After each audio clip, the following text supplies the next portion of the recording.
Assalamualaikum warahmatullahi wabarakatuh. Jumpa lagi dengan saya Freddy Sodaryanto seperti biasa di kasus Jalan Cagak Subang. Sore ini ada ahli otopsi ya, baik itu eh, Dr. Hastri dan Dr. Fahmi. Nah, kalau dilihat dari keduanya memang ada sedikit berbeda informasi yang disampaikan. Wajar karena uh, otopsi pertama dilakukan berbeda yang melakukannya dengan otopsi yang kedua. Ya. Otopsi kedua dilakukan kalau tidak salah 30 hari pasca kejadian kalau tidak salah ya. Dan disampaikan oleh Dr. Hasti bahwa memang keadaan sudah berubah, bentuk daripada jasadnya sudah berubah ya. Sehingga ada kemungkinan berbeda pada saat dibuka dengan yang pertama, karena kalau pertama kan itu di hari pertama langsung, walaupun memang agak sore waktu dilaksanakannya, tetapi masih segar.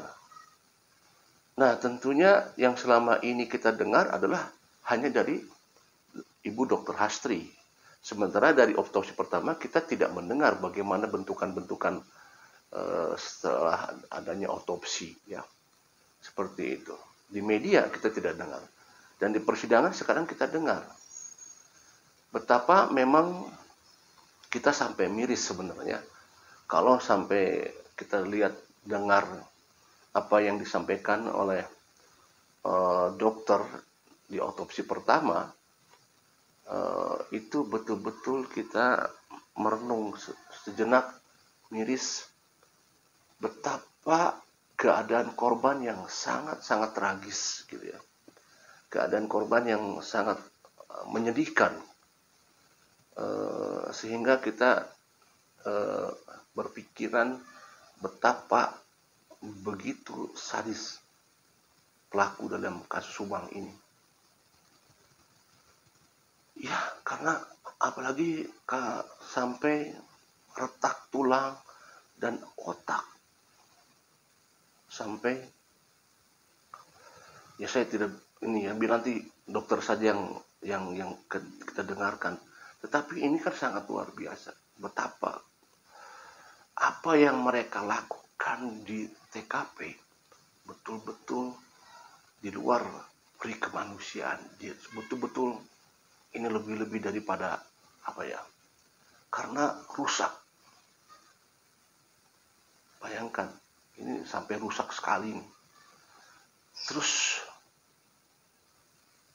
ya, walau bagaimanapun mereka ya mau apapun ya tetap mereka adalah pelaku yang menghabisi.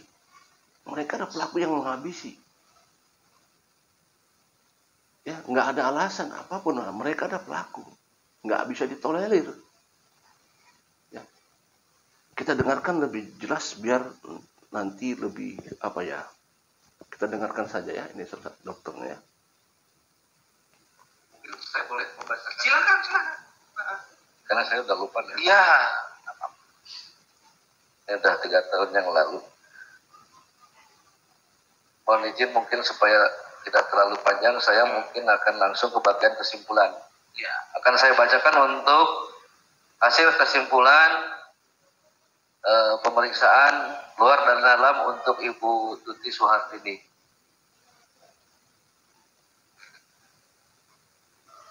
Jadi pada bagian kesimpulan saya bisa bacakan di sini sesuai dengan apa yang saya tulis di sini, bahwa pada mayat perempuan berumur kurang lebih 50 tahun ini ditemukan beberapa luka terbuka tepi tidak rata pada kepala dan wajah, serta disertai memar,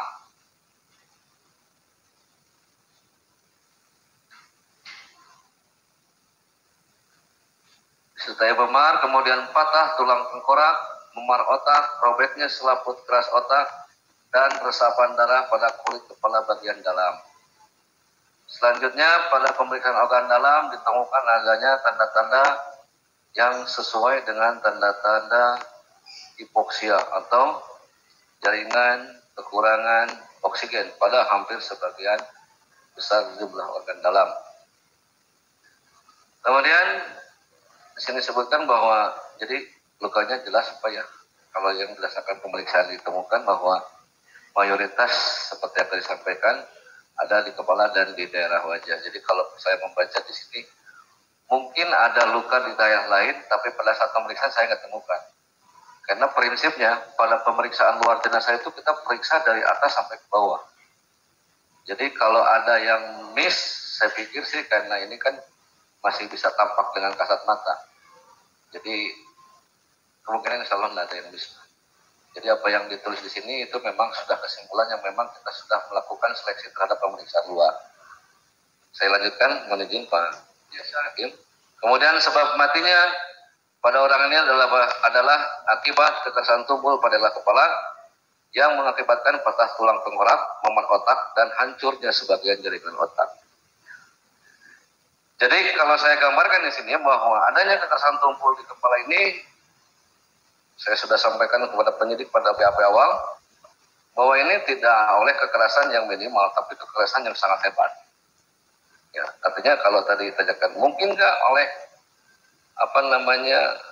tangannya si pelaku atau yang melakukan, saya pikir nggak mungkin. Pasti ada perantara.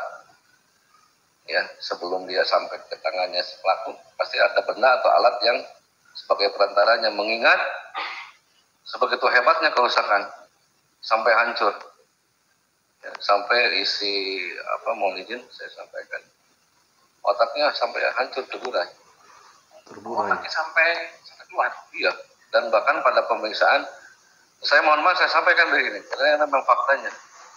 Kalaulah mungkin Bapak melihatnya sebelum kejadian itu, mungkin begitu kejadian itu setelah lihat trauma itu, mungkin agak sulit mengenalinya Pak.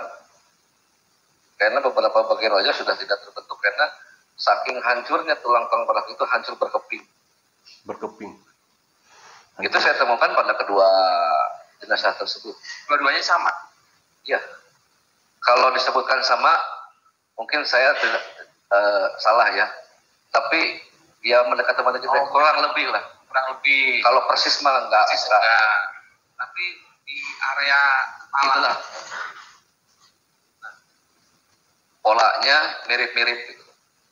Jadi kalau disebutkan sama mah nggak mungkin kan ya. Tapi polanya ya lukanya banyaknya di daerah wajah dan kepala. Nah, Bapak kan dokter Pak ya. Ya. Misalkan kalau Bapak melihat ya jenazah seperti luka kayak begitu ya. Terus ada misalnya kena benda tumpul. Nah, itu apakah bisa menimbulkan muncratan darah, misalnya yang kena bagian kepala? Ya, mungkin saya koreksi sedikit Pak Hakim, mohon maaf. Ya. Maksud saya mungkin kalau saya kan tidak bisa menyatakan itu benda tumpul, tapi mungkin kekerasan tumpul. Ya, kekerasan tumpul. Kalau ditanya bisa ya bisa, tapi semua juga tergantung kondisi. Jadi kondisi seperti apa? Ya, kan saya sudah sampaikan. Setiap kerusakan itu, impact-nya tergantung dari seberapa besar power yang diberikan. Makin besar tenaga yang diberikan, maka makin ya besar juga kerusakan atau damage yang dihasilkan. Makanya saya pernah menyamakan, mungkin nggak ini oleh tangan kosong? Nggak mungkin, saya bilang. Nah, terus kalau dengan perantara berupa apa Pak misalkan? Ya, perantara banyak Pak, tadi saya sampaikan. Bisa kayu, bisa balok, bisa pipa. Nah, tetapi saya sudah memberikan clue kepada penyidik. Dari mana clue-nya? Itu kan patahan itu membentuk karakteristik luka tertentu dengan bentuk tertentu Pak. Ya, kalau misalkan Bapak pegang hasil yang saya sampaikan di sini, memang saya tidak bisa ngomong banyak di sini. Tapi di situ ada clue-nya. Bahwa secara teoritis benda penyebab itu imprintnya, jejaknya itu bisa ditinggalkan atau kita bisa lihat di lukanya itu sendiri. Nah, dari mana saya lihat? Pertama dari resapan darah, kemudian dari pola luka patahan tulang yang lebih cenderung membentuk persegi panjang.